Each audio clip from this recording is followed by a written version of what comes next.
All right, guys, welcome back to the Pocket Mads channel. It's Maddie here, and today what we're going to do is give our midweek roundup. On Wednesdays, we like to highlight results, decks, and cool performances from basically, the entire week. That's not the weekends of PMPT tournaments. This week has been awesome. This season's been awesome. There's been a bunch of really awesome large scale tournaments that other organizers have been running on the Limitless platform. So we have a lot of data, we have a lot of results, and we have a lot of really cool performances that varying players have accomplished with really interesting decks. So this is going to be kind of a meta update, but we're going to go ahead and highlight some of the more significant results of the last few days. Before we get into it, don't forget to register for PMPT number 31. I do know that Ranked is out. Ranked has released. So if you guys want to go ahead and take a break from the Ranked grind, if you want to go ahead and participate, link to register down in the description below. $100 in the prize pool as always. And it will be streamed live this weekend on the channel, so don't forget to tune into the live streams. Don't forget to like and subscribe. We're almost at 50,000 subscribers. Let's get right into this, guys. The first deck we're going to take a look at the PPN tournament number 1, which was a very large tournament, by the way, is going to be Nayara Poke from Japan. Went 10-2, got first place at this tournament with Buzzwole. That's right. So Buzzwole here kind of taking advantage of some of the new grass type buffs. And, Buzzwole's been sort of a fringe meta deck this season, but this performance kind of solidifying it as a meta contender, which is crazy. Added to the list of, 30 different decks that we have at the top of the metagame right now that are significant. This placement really impressive. Shout out to this player. Let's take a look at this deck list here. And this is going to be a pretty standard Buzzwole deck, or I should say like a new age updated Buzzwole deck. Buzzwole came out literally over a year ago, but, continues to be a very, very interesting Pokemon, especially since now with this Grass Ultra Beast package, we have the non-EX Buzzwole, which does hit for a decent amount of damage. It does 80 for 2 if your opponent has exactly 1 prize point, which is kind of crazy.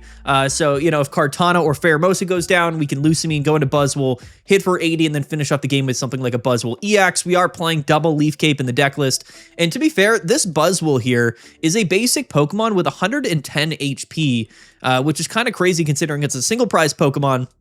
And we have access to Leaf Cape to bring that up to 140 if we want to. This is honestly a very interesting deck. I think that grass in general, and I've said it before, has been buffed pretty tremendously by Fragrant Forest. I think this is by far the best stadium in the game, and it's a very unique advantage that grass-type decks have. But what's also really cool is that every Pokemon in this deck is an Ultra Beast. And Ultra Beasts get access to Lucamine, but also Celesteela. The original Ultra Beast package continuing to be relevant, quite frankly. All of these cards are still very strong. As we know, Pheromosa and Kartana are some of the best lead-off grass Pokemon in the game. Celesteela is always broken. Lucamine for energy conservation is a broken card. And then, of course, double Buzzwoles in here. So I really like this deck. Now, I don't know, it's interesting because Sceptile has won back-to-back PMPT tournaments. However, I think most people have the feeling that Sceptile is not necessarily, a top 3 strongest deck in the game. It just happens to be, I think, somewhat well-positioned. But Buzzwole, certainly a decent deck list. If you didn't want to play Sceptile or Meowscarada, I guess you could play Buzzwole. So it's interesting. All of a sudden, we went from having no relevant grass meta decks to having 3 this season, which is pretty staggering. And the results, speak for themselves when it comes to, influencing the rest of the metagame. So a really, really cool deck list. 1 Field Blower in here, 1 Erica's, double Leaf Cape, Lucky Ice Pop. Another big upside to this deck is the entire deck basically is basic Pokemon, and Fragrant Forest is going to help pull all of those out of the deck list. So we do love that. Double Celesteela in the deck list. It's actually the only Pokemon we have 2 of in the deck, but this is also a deck that's going to deal with Oricorio very easily. I just like this deck list. I think that, kind of slept on in general. Shout out to Nayara Poke. And let's take a look at his matches, because again, won this tournament, beat Altaria Sleep, beat Lucario Sleep, fighting Lucario, beat Sceptile in day 2, and his only losses in day 1 were to Suicune Excalibur and Sleep Lucario, but beat a bunch of other meta decks. Almost no Dark-type matchups throughout the tournament, so I ended up going 10-2, hitting literally nothing but 1 Dark-type deck list, which is kind of crazy when you think about it. So a very, very impressive run. Do not sleep on Buzzwole, yet another deck that has been buffed by the new grass buffs, and just something that is, we should be taking seriously, I think, this season. Next up is going to be Mr. D. I wanted to highlight this at the Breakfast Club late night number 5 because they did, of course, get first place. So Blaziken kind of sneaking in, maybe taking advantage of its sort of counter meta presence now, hitting 1, 2, 3 different, grass type matchups throughout the tournament. Took a loss to Oricorio as well as Greninja Lucario, but beat a couple Hydreigons, early on or in day 2 or second phase of this tournament, which is pretty cool. Blaziken, definitely been suspect this season, but I did just want to highlight it really quickly, mostly because it is somewhat proof that Blaziken can win. A decently large tournament, Blaziken getting first place. Its average win rate throughout the season, really hasn't been that good. When you take a look at Blaziken's matchup spreads, it struggles into like most, common, meta decks at the top of the standings. That being said, cast form is going to be really, really good into a lot of these grass type decks. So, if you can manage to win those other matchups, like we saw this player, Mr. D or MRD, winning against things like Hydreigon and Lucario and whatnot, if you can get lucky, maybe hit some Sceptiles or some grass decks throughout the bracket, I think you're going to be in a pretty decent spot. So, I've been talking down about Blaziken a lot this season, and quite frankly, it's not something that I feel as confident about as other deck lists, but when Blaziken pops off, and it does win a pretty large tournament this week, we got to mention it, right, on the Wednesday showcase. So, not much else to say here. We are playing one Rocky Helmet, double Hiking Trail. Now, a lot of Blaziken decks, we're only playing like one Hiking Trail. It's an interesting thing to note, because if you have one Hiking Trail in play, the other Hiking Trail is basically a dead card. And keep in mind that your opponent is probably also playing their own stadium. So cast form should like almost always be able to, go into effect. It's going to be really strong into the grass type decks anyway. I think double Hiking Trail is probably fine. At the end of the day, though, this is a very simple deck list. It either does what it wants to do or it doesn't, and it struggles. I figure, a first place finish at a pretty large tournament was something worth mentioning. So I wanted to give Blaziken a little bit of a shout. All right, next up here, let's take a look at Fury 64140 from France. Very interestingly enough, was playing Guzzlord and Indeedee, and I believe this was also a first place finish. And again, a very large tournament. This had I think almost 400 players in it, one of the larger tournaments that we've had in a very long time. $150 prize pool. So shout out to the Swiss Breakfast Alpine Dark League. Shout out to them. Looks like this was only one phase of this tournament. No, is it? I don't even know what happened here. But an absolutely incredible run. Just won a ton of games. Its record was 12-2-1, which is insane.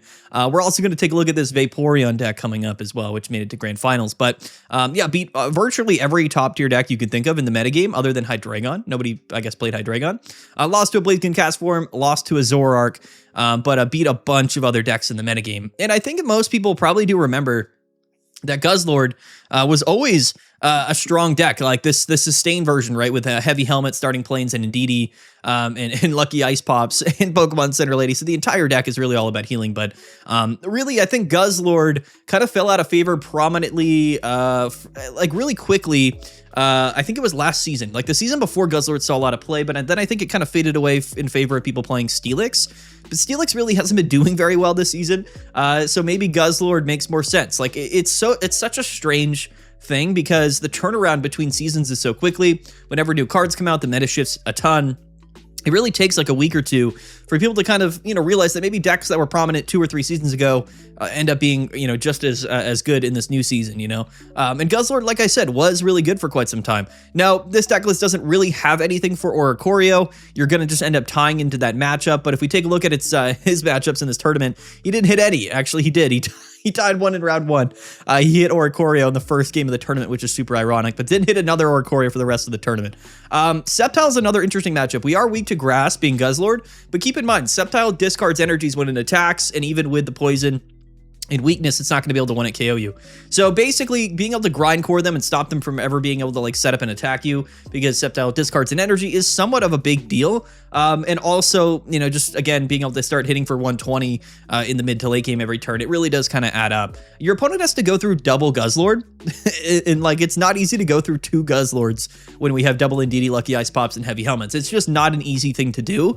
This deck list, to be honest, I think is actually extremely well positioned into a lot of the top meta decks right now, which I find hilarious. I think that's just super funny. Also double PCL to kind of help with the sleep stuff. So something that's probably really slept on. Again, beat 1, 2, 3 Sceptiles, even though it's a Pokemon that's weak to grass. Don't sleep on Guzzlord. This could be probably one of the more interesting decks to play right now, especially like if you hop on the ranked ladder. If you look at all of the decks that most people are playing, I don't know how many people are playing Oricorio on the ranked ladder, probably not that many, but this deck list probably does pretty well. And again, these sustain decks are a real thing in Pokemon Pocket these days because we have so many different cards that heal and reduce damage. So something like a Guzzlord, which slows the game down anyway with Grindcore, Indeedee healing, Heavy Helmet, Lucky Ice Pop, it becomes an absolutely ridiculously obnoxious deck list. And I think anything that plays Lucky Ice Pops or benefits a lot from Lucky Ice Pop is probably going to have a pretty decent chance at doing well on the ranked ladder. But anyway, crazy run. Absolutely crazy run from Pure Fury here. Not something I really ever expected to see. Yeah, anyway, shout out to Guzzlord Indeedee for just winning a huge tournament randomly. But next up is going to be Hiron, or Hiron, I don't know, from Japan, 11-3-1. And this is a Vaporeon deck that, again, went all the way to grand finals of this same tournament and ended up losing to the Guzzlord player, which is kind of crazy if you think about it. Now, this Vaporeon deck is a sleep Vaporeon deck, which is nuts. Lost once to Teal Mask Ogrepon, Sceptile, lost to Dark Greninja, and then lost to Guzzlord in the finals, but beat literally almost every other deck you could imagine. Altarias, Gardevoir, Lucario, Charizards. I mean, this deck absolutely dominated so many of these decks in this tournament, which is nuts. But yeah, guys, it's Misty, Lucky Ice Pop, Irida, and then Bad Dreams, Igglybuff, Darkrai. Potentially the best way to play Vaporeon, and in kind of a strange way. Whatever the case may be, Bad Dreams is always going to find its way into varying different archetypes, and, perhaps it is the best partner for Vaporeon. It's not, Vaporeon's not something that I've personally tested a ton, but I know it's seen some fringe play throughout the season. This is by far the best result that we've seen for Vaporeon. So maybe that's just what it is. Maybe we got to play it with Igglybuff Darkrai. I don't know. I have no idea. But interesting nonetheless. Keep in mind that, Vaporeon has a retreat cost of 3. So it's not really getting out of the active spot ever. I assume you play this deck in the sense that if you lead Eevee, you can X-Speed into Igglybuff, and then you just kind of go Igglybuff, try to do as much chip damage as possible, and then you finish off the game with like the 160 HP, double Lucky Ice Pop Vaporeon. Like, I assume that's the strategy here. Maybe it's better than it sounds. I mean, Frozen Flow is a really, really annoying, ability. Like, it really can kind of disrupt your opponent in interesting ways. So yeah, I mean, I don't know. I mean, what do you guys think of this? Comment down below. Is this the best way that we should be playing Vaporeon right now? Is this what you expected to see Vaporeon do? I mean, again, one of the largest tournaments all week. Vaporeon makes it to grand finals, but it's playing Sleep Darkrai. Kind of crazy. I don't really know what to make of this. This tournament in general was crazy because grand finals was Guzzlord Vaporeon. Not something that you necessarily would expect, but that's what the season's been. The season has been just absolute ridiculousness all across the board. Just things that nobody could predict. And I was gonna, I'll mention it more on Friday when I do my best decks for ranked video, but I think that this season particularly has been a ton of fun because it's so diverse and there's so many strong decks and strong cards. But for the ranked ladder, it's probably going to be pretty obnoxious. It's probably going to be kind of difficult to make decent headway, considering that there are so many different decks that you're probably going to be hitting on the ranked ladder. It's hard to get like a real read of things. I'm going to do my best to kind of crunch all of that and let you guys know what's going on in Friday's video. So stay tuned for that. But yeah, it's going to be one heck of a time. Next up is going to be at the Swiss Breakfast Alpine Dark League yet again. This is going to be Motis from Portugal, Galarian Obstagoon, guys. That's right. Made it all the way to top 8. Ended up losing to Sceptile, but had an incredible run at this tournament. And yeah, it's Galarian Obstagoon. This is honestly something that I think is somewhat underrated. I think Galarian Obstagoon always was sort of underrated. The issue is that it came in at a time when Hydreigon was at a top tier meta deck. It was like a tier 0 deck of the metagame when Galarian Obstagoon came out, and Galarian Obstagoon does not like Hydreigon. But keep in mind, though, Galarian Obstagoon with Pierce is an absurdly strong strategy, and somebody put 2 and 2 together, and then now they incorporated the Lucky Egg Chingling Lock into this deck list. So this seems entirely toxic to me, but we're also playing Bombardier, which is going to help with leadoffs if you're leading Zigzagoon or Darkrai, so you can get that favorite tree, get into Chingling, start hitting damage. You got to also keep in mind, though, that Obstagoon and Piers works if Obstagoon's on your bench. That's something that I think people always underrated with Obstagoon. It doesn't have to be in the active spot for you to be able to discard energies with Piers. And Piers discards 2 energies. like, who thought that was a good idea? You know what I mean? Like, this combo is definitely strong. Something that I forgot about completely, but now seeing Chingling and Lucky Egg, of course, Darkrai thrown in here for the extra damage. Seeing this on paper makes me like really want to test out this deck list and try it out for myself. It may have just been like a flash in the pan, like a one-of performance. Again, 10-3, you know, shout out to Motis, but, you know, lots of grass, lots of Sceptile in the metagame. He did go 2-1 into grass, lost to Altaria Gourgeist, lost to Fighting Lucario. So it's like, it's hard to kind of get a read on a deck like this and think, oh, is this really the time to be playing this in the metagame right now? When, of course, you know, there's so many different grass type decks, but, you know, keep in mind, you know, Obstagoon, you know, it's got a decent amount of HP, you know, Chingling item lock is still going to be good into Sceptile. It's a very interesting prospect of a deck list. Something I did not ever expect to see, but again, when I set up the decks, when I looked into everything to make today's video, you know, I saw Obstagoon got top 8 at a large tournament, and I just had to mention it. I had to bring it up to you guys if you missed this, because this is, again, this is such a funny thing to have happen right now, right? Like, this tournament in particular had a bunch of hilarious results. I don't know if it was like a special format tournament. I don't think it was.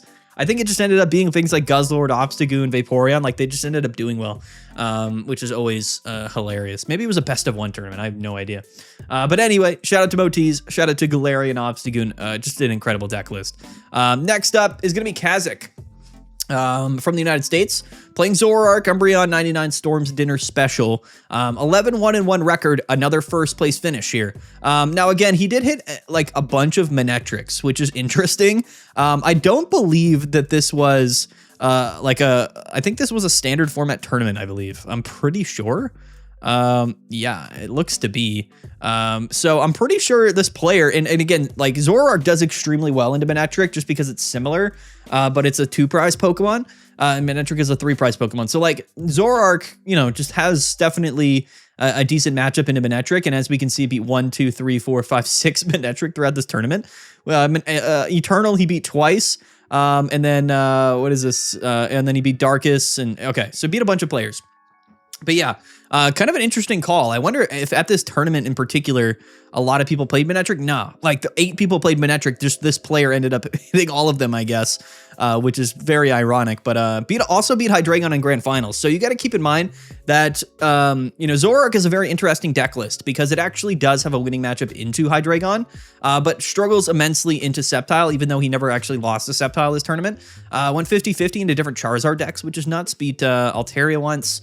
Beats Suicune once. Like, this is just a ridiculous matchup. But, you know, when you queue into a tournament, you know, you can't control your matchups, right? And like, oftentimes when certain decks win, you know, the metagame is always very matchup dependent. And in a format now where there's so many strong decks and they all have very specific matchup spreads, you know, a deck like Zoroark could come in and seem like the strongest deck in the game just because you just hit a bunch of matchups that you feel really strong into. 11-1-1 record for Kazik here. I really like, do I need to show the deck list? I don't even think I've shown the deck. I really like Zoroark. I think that, you know, Zoroark EX is a really, really strong Pokemon. It's taken a lot of meta share away from Hydreigon this season. I don't know if I am safe to say that this is better than Hydreigon, because again, it's definitely matchup dependent. Its overall win rate this season isn't anything phenomenal. Like, I think it's a little bit lower than Hydreigon, but neither deck has been super successful this season, especially with all of the grass stuff running around. But I think in terms of like future performance, like, I really think Zoroark is an interesting thing into the metagame, because now it gives us like an alternate Hydreigon type of deck that isn't Hydreigon, has different matchup spreads, and just in general kind of knocks Hydreigon down a peg in popularity, which I think also has shifted the metagame slightly. But it is yet another deck that plays Lucky Ice Pops, and that's always a big deal. You know what I mean? I think that, you know, the metagame's really fun right now, but I do think there are so many decks right now that are just exponentially stronger because of Lucky Ice Pop. It's still like the most influential card in the game in terms of like just being able to win games when you really shouldn't win games. And that's going to be the case, I think, forever, unless something happens where Lucky Ice Pop stops seeing play. And it's a bit unfortunate. But again, you know, on Friday, when we talk about the best decks for ranked, I'm probably going to show you a bunch of decks that are playing Lucky Ice Pop, quite frankly, because it probably is like very worthwhile to play it in your deck if you're playing on the ranked ladder, if you're grinding ranked ladder. But yeah, anyway, shout out to Kazik from the United States. Shout out to Zoroark. One of my favorite decks this season. Lastly here, I want to take a look at Virtuer K. His deck list from PMPT number 30 this past weekend. So this is one of the players that made top made top cut, made top 64, but of course didn't make it into like top 8 or whatever, so we didn't feature them on Meta Monday. But this is a really fun deck, and I just wanted to showcase it. He went 6-3 at the tournament, ended up losing to Magnezone, but beat Magnezone in top 128, and then lost to a Sceptile with Ogerpon. You'll see why, and then lost to Greninja and Altaria. But you know, beat a lot of solid decks this tournament, and it's a really cool deck list. So I just wanted to highlight it, give him a little bit of love. This is gonna be Bad Dreams Darkrai with Vivillon with Vivid Powder, which puts your opponent's Pokemon to sleep. And I actually think this is really cool and actually really smart. It does 60 damage, but keep in mind, you know, you see people play Darkrai with so many different Pokemon that really don't do anything other than put your opponent to sleep. Right, like Igglybuff, and then you kind of just like pair the two combo with like Lucario or Altaria. And I know Swablu puts Pokemon to sleep, but like there are Pokemon out there that like deal damage and also have sleep as a secondary effect, right? Vivillon is like kind of the #1 example of that, at least like that I've seen recently. Yeah, it's very interesting, right? Because, you know, you lead off with Igglybuff and you get the Darkrai's down, you're dealing a ton of damage. Lycia also functions in this deck list, which I think is a really big added bonus because you can thin the Igglybuffs and the Scatterbugs out of your deck list, and then you have Pokeball to grab Darkrai. But yeah, basically it's just Igglybuff, Darkrai, Bad Dreams, chip damage, and then at the end of the game, or, you know, the second or third Pokemon, you go into Vivillon, and all of a sudden that 60 damage plus the sleep is broken because it turns into like, you know, 80 or 100 damage, or 110, I suppose, if you had double Darkrai plus the sleep. And it really adds up. It's also a grass Pokemon, which is hitting a lot of relevant Pokemon in the metagame for Dark Weakness. So I saw this deck list and I thought, you know what? I really like this. This is super smart. Something I definitely want to highlight in Wednesday's video. I know that this player went 6-3, so they didn't like win the tournament or anything.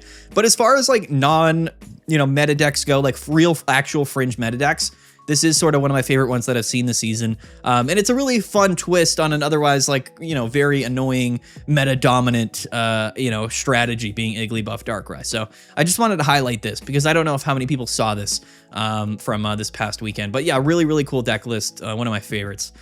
So shout out to Viture K from what is this? From Taiwan. Super cool. All right, guys. Anyway, that is it. That's our midweek roundup there. An interesting, results in tournaments this weekend. I mean, or this week. This metagame is all over the place. It's going to be really fun to cover it. I'm having a lot of fun. I think this ranked season is going to be absolutely ridiculous, but I'll crunch the numbers. I'll do my research and I'll let you know what decks I would play for ranked battles on Friday. So definitely stay tuned for that. But in the meantime, don't forget to register for PMPT number 31. Don't forget to like and subscribe. Link down in the description below. Also join the Discord if you haven't joined the Discord already. We have over like 6,000 people in there, but if you're watching this and you're not in the Discord, definitely go check it out. But anyway, guys, that's the video. Comment down below. Let me know what you guys think of what's going on right now. What do you think of these deck lists? What other decks right now that you think are really good but aren't seeing a lot of play? Comment down below. I would be very interested to hear about it. But anyway, there we go, guys. Peace out. Have a good one. We'll see you guys later. And yeah.